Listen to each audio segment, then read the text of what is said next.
Hey everybody, this is Dennis. I am tuning in late, better late than never, to the autumn wind first round playoff game between the Dallas Cowboys and the Miami Hooters. We are joining the game in progress. It is 13-3 Dallas.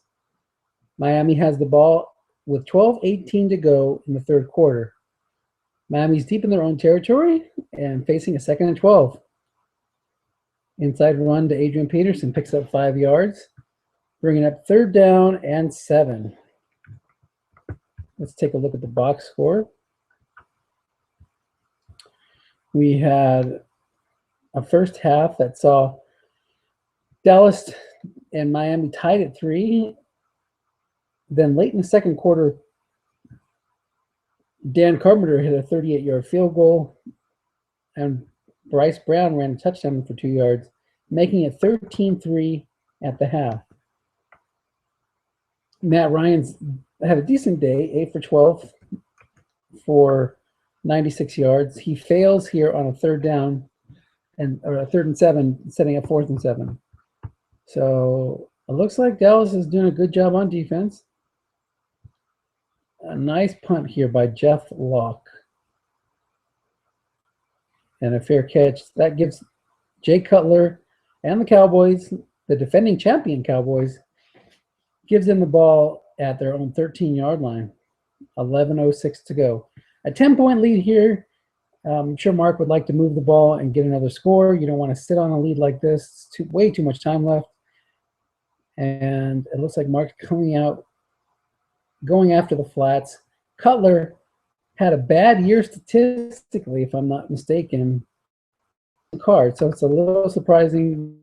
Maybe Mark just ran into some bad luck, or maybe he wasn't trying as hard. We know last year Mark turned it on in the 4th quarter in the playoffs, and that really keyed his run to the championship. You never know. Could have not spent as much time scouting for the regular season, and now he's put in the time. Got a run call here by Miami that Jay Cutler again throws a flat pass to, +8. First down, Dallas at their own 27.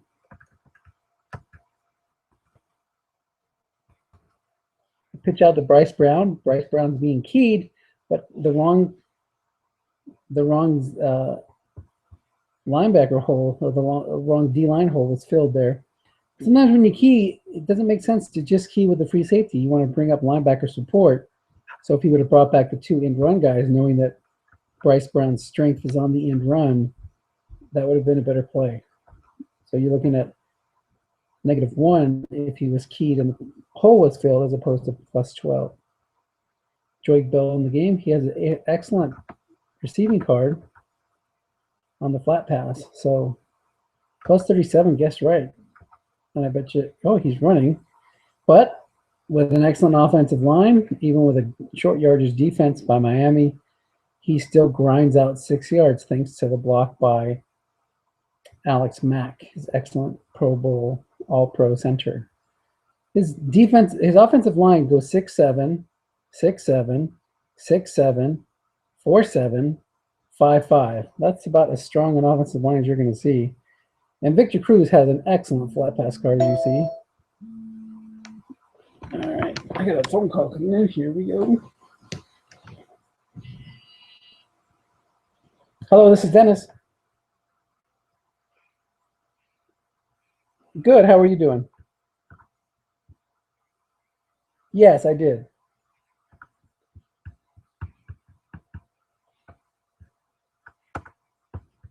Okay.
Okay, well, my phone call's over. We looked like Jason was able to make a couple good calls there, especially on third down, calling run against um, Mark, stuffing it for -1, forcing him to a field goal. And he converted a 3rd and 10 on a short pass um, attempt that was completed, moving the ball. But Mark's made a couple good calls there, double teaming on a flat pass. And now, even after another first down, Rob Ninkovich, who used to be on Miami, was actually part of Miami and was traded over to the Cowboys in the offseason, takes down Matt Ryan, and that sets up a 2nd and long. When you got Adrian Peterson, there's always a chance of hitting one of his big numbers and picking this up. But Jason decides to stick it in the air, setting up 3rd and 22 after an incomplete pass to Greg Little. 16-3 Dallas, 1:12 to go in the 3rd quarter. This game is looking like Miami is primed to pull off the upset. Dallas is the number 6 seed. Miami is the number 3 seed. Must run there on a long pass for 2 yards only. Sets up a 4th and 20, and you got a punt. Really, the best thing that Miami could hope for is a stop and to score 2 touchdowns on 2 of their 4th quarter possessions while holding the Cowboys in check. This looks like vintage Cowboys football. Ball control, moving the balls with flat passes and runs with the occasional look over the top. Now, with Cutler's high interception rate, I'm not sure if we're going to see too many bombs, but we'll keep an eye on it.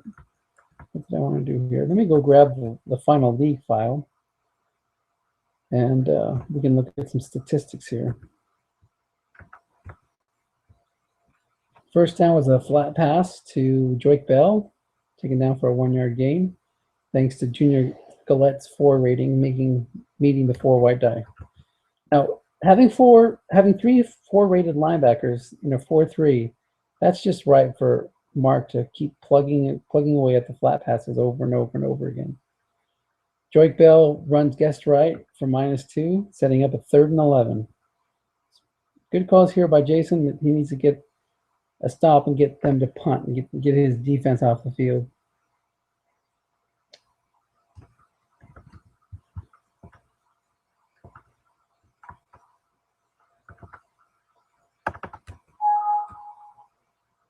Third and 11. Oh yeah, I'm using the.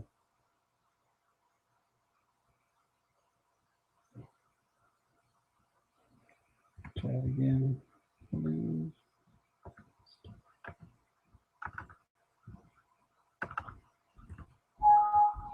There we go.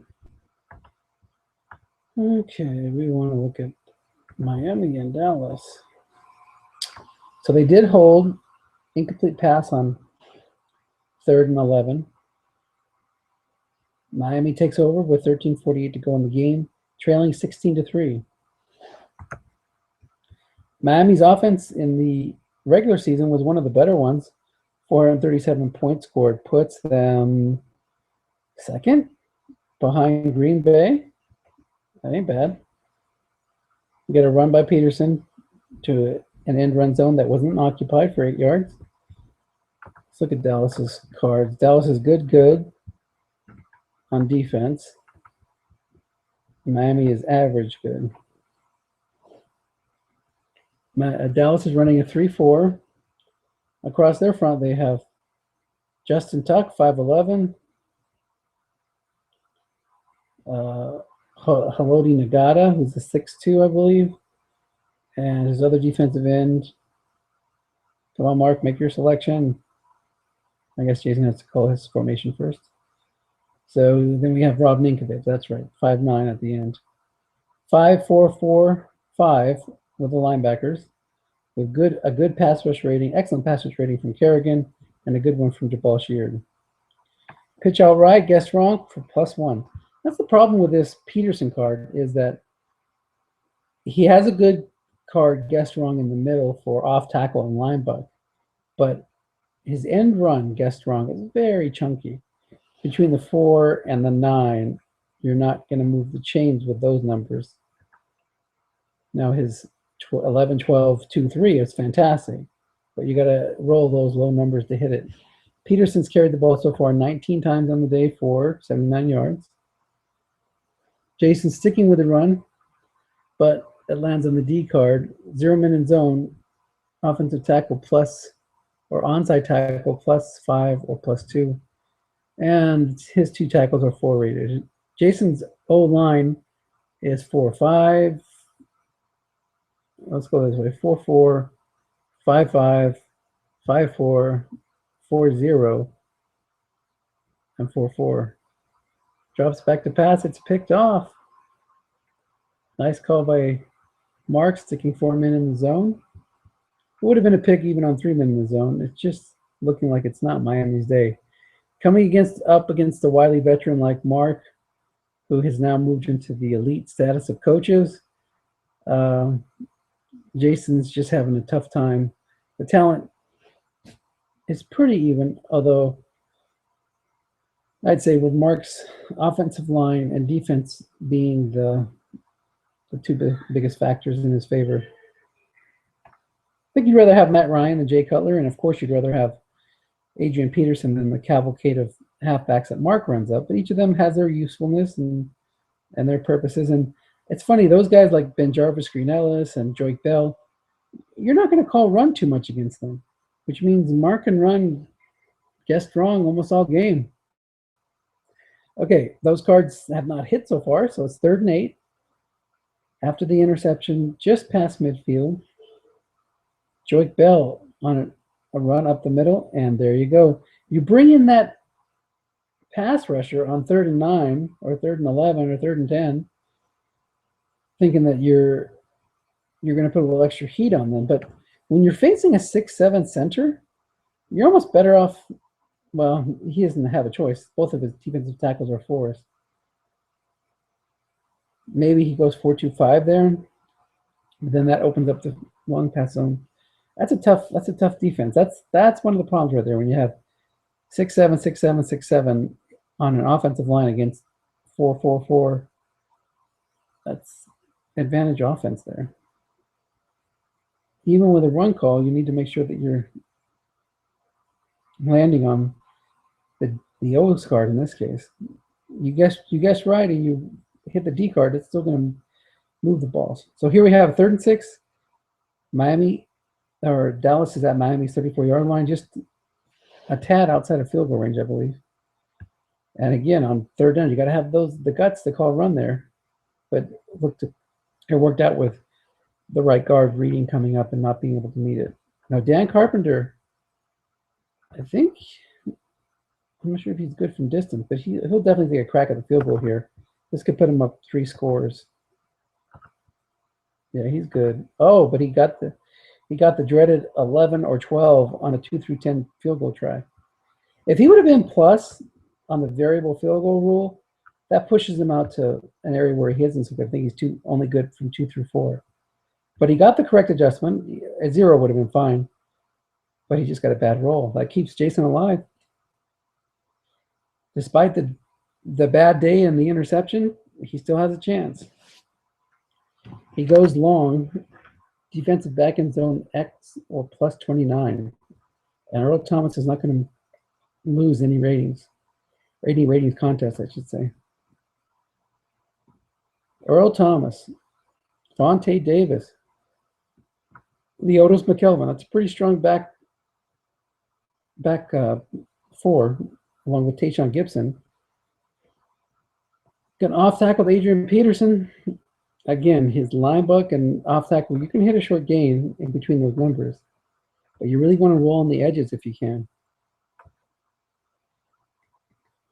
3rd and 7, got to pick this up. I think you might even be in 4-down territory here, Dan. I think you are in 4-down territory here. I would be going for it anyway. Mark goes to a 3-2-6 against a 3-wide offense. It's a bun hook to Peterson, and the zone is closed. Mark moved his Earl Thomas up there.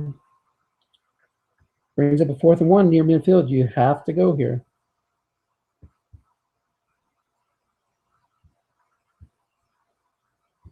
Mark goes with a pro set. I'm sorry, Jason comes out with a pro set.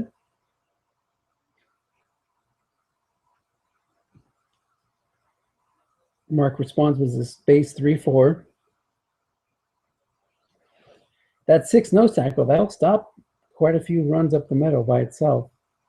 And the God is a beast. It's an off tackle draw, and that is a first down. Even without, well, with a run call there, that would have been -2. So if Mark calls run there, that's pretty much the game. But here we go, 16-3, 5:06. You need a touchdown, a stop, and then another touchdown, or a touchdown, onside kick, recovery, and a touchdown. Jason tries to go up top on Mark, but it's a 6 roll, incomplete. That sets up 2nd and 10, 4:48 left. Jason still has plenty of time here. He just needs to move the chains. This is not Ryan's strongest card. His best zone is the flat zone. But it's too late in the game, I guess, to stick there. Although I still might try to drop some in there. See, a white die 6, you throw that inside, that would have got you +20. So there's nothing wrong with doing flat passes even this late in the game. He has 2-5 outside linebackers. Both of them, these guys will come in on a pass rush now and again. So it's 3-3-5 against the 3 wide offense, 3rd and 10. Mark's likely to double team one of these guys. Jason throws a short pass to Mercedes Lewis, and he's doubled by Earl Thomas. It's a 4th and 10. Again, you got to go for it here. No time to punt and play defense. You need to pick this up. Without a double team there, that is a completion. That's the kind of plays where coaching makes a difference in Strat. Whereas in other games, with a closed game engine, you have no idea if your coaching is affecting the game, or at least you're not sure how it's affecting it. That's the beauty of Strat. All right, 4th and 10, 3-2-6 defense for Mark against the 3 wide halfback set for Jason. Adrian Peterson is in the shotgun. You can't really run a draw here because he'll probably stick Thomas in there. Oh my, a dump off long gain. Unfortunately for Jason, it went to Adrian Peterson, who has a max gain of 22 yards. So it's great that he picked up the first down, but I'm sure he would have liked to see that go to the end zone. You score with 3 minutes left, you can kick it deep. It sets up 1st and 10 at the Dallas 26-yard line. Again, you need a touchdown. You cannot settle for a field goal. You can't punt. You are in 4-down territory from here on out. Jason comes out 4 wide, no tight end. Mark responds with a base 3-4. I would throw short here, but he goes up top, tries to hit the long bomb. It's a must run for 2 yards. That would have been a run, would have been one of Peterson's big numbers. Peterson's 3 roll, well, only in it. No, he was in the shotgun, so you can't end run there. It would only been a short gain on off tackle, which I don't think you can run if you're in the shotgun. 2nd and 8. Jason throws. It's a 9 roll, 4-man in zone. And it's incomplete. Lucky he didn't hit an interception split, or hit one of the interception +15, either 2 through 7 or 12, against the good pass defense. Matt Ryan's 13 for 26 so far with 145 yards and that 1 pick we saw earlier. 2:42 left in the game. Got to pick this up. Jason goes 4 wide again. Mark responds with a 3-3-5. The pass is to Greg Little. It's complete. +15. Takes the ball inside the 10-yard line. 2:42 to go. It'll be 2:20. 2:24 if he does not call, or if he calls timeout. 2:06 if he doesn't call timeout. You almost want to run hurry up here. Yeah, I guess that's the best he could do. Okay, so it's 2:06 to go in the game. Miami does have all 3 timeouts. They bring in their 2 tight end offense. Adrian Peterson at halfback, Bruce Miller at fullback, Scott Chandler and Mercedes Lewis at tight ends, with Terrence Williams at the receiver position. It's an off tackle to Peterson, but Mark has 2 men in that zone. The white die roll was a 6, so even if he ran to the other side, it would have only been +2. As it is, it's -1 with the 2 men in zone, but that takes the ball back to the 10-yard line, which brings the flat pass back into play. All in all, that might not be a bad result for Jason, because Mark will probably have to leave his linebackers home. Jason comes out 3-3-5, or 3 wide. Mark responds with a base 3-4.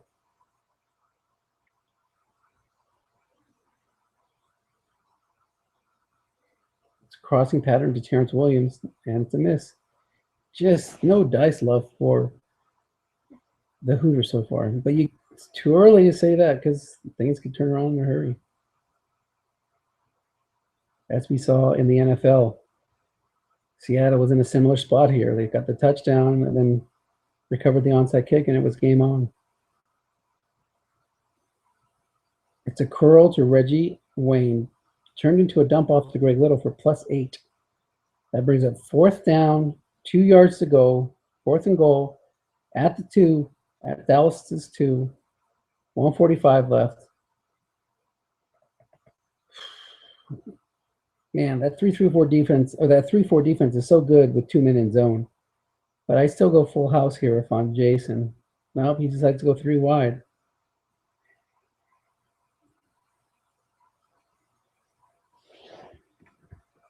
Mark's in a tough spot. See, look at that. Look at that juiciness. If he calls pass here, Peterson's going to make it on everything except 5 and 3 on a linebacker, and everything but 5 and 10 on off tackle. Mark responds to the 3 wide formation with a 3-4 base defense. He'll leave 4 men in the zone and call run, my guess. More afraid of Peterson than I am. Nope, he calls pass, but he had 1 linebacker in the line buck zone, and the left guard's roll did not make it. See, that's why I go full house there, because that 9 roll, 9 would have been complete on a pass, but that 4 left guard, or the 5 left guard stays a 5, actually becomes a 6, and that would make all the difference in the world.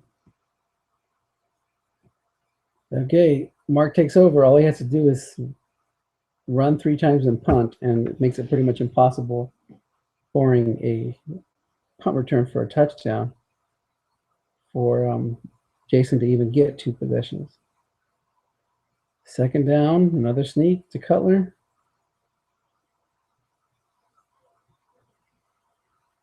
Miami will use another timeout. Dallas lost 1 yard on that run. Even if they take a safety, if they take a knee and take a safety here, that may be even better, because they get the punt card +15, and the punt return card is probably not as many chances to return for a touchdown as the kick return card. 3rd and 11. Just take a knee. Take a knee. Oh, you run the sneak. That's way better anyway.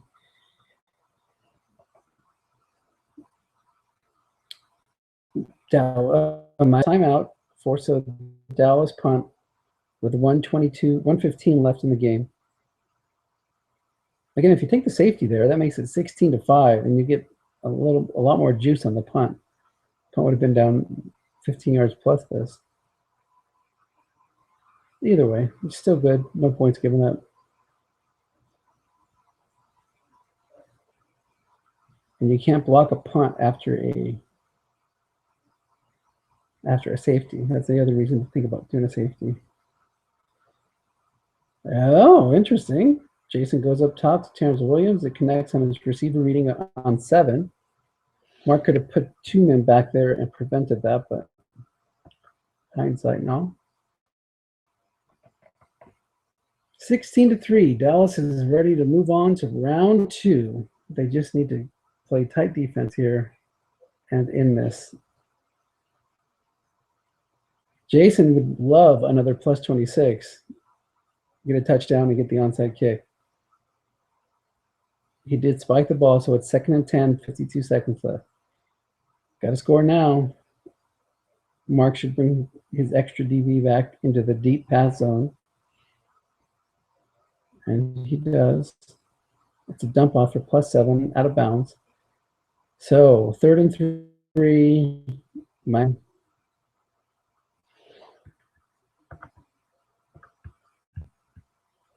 Adrian Peterson has had a rough day, carrying the ball 24 times for only 87 yards, 3.6 yards per carry average. The Dallas running backs have been similar.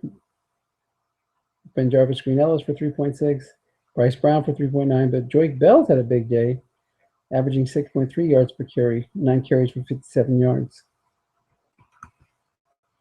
Well, we got some action here, and it's an interception. That is the ball game, folks. Turn out the lights. The party's over. They say that all good things must end. That is the game, folks. Cutler will just take a knee, and the world champs are still in line for a repeat. Interesting how autumn wind is mirroring the NFL. The spectators are dropping like flies. Let's see what post-game chit-chat is like.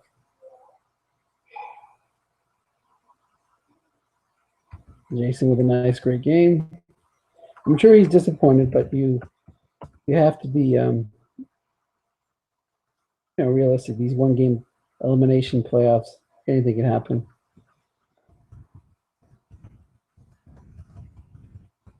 Let's see if we can get a little Dandy Don to end this on.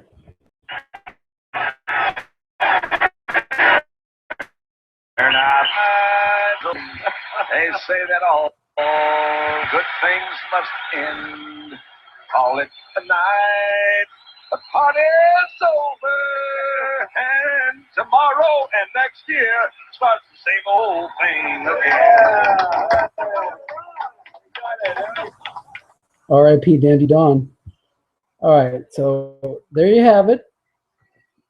A fun Strat football game. Let me stop sharing my screen. Turn the camera back on. Congratulations, Mark. Nice job. You look at my little Seahawks jersey here. Seahawks are still alive in the autumn win playoffs. But the Miami Hooters season has come to an end. Jason's he had a very good year. Like I was going to go into a little bit. The Miami Hooters finished 12-4 on the year. They had about 100 point plus 100 point differential. Easy for me to say. And the Cowboys finished at 9-7 with only a 25 point positive point differential, but they are a very dangerous team when it comes to the playoffs. So nice job, Mark. Way to go. Way to get the job done and move on. And Jason, hang in there. Keep building that team. You'll do well. So I hope you enjoyed this special late joining edition that worked well after the game started. So this is Dennis signing off. Good luck to all the remaining Autumn 1 playoff teams, and we'll hopefully be able to catch the next one. See ya.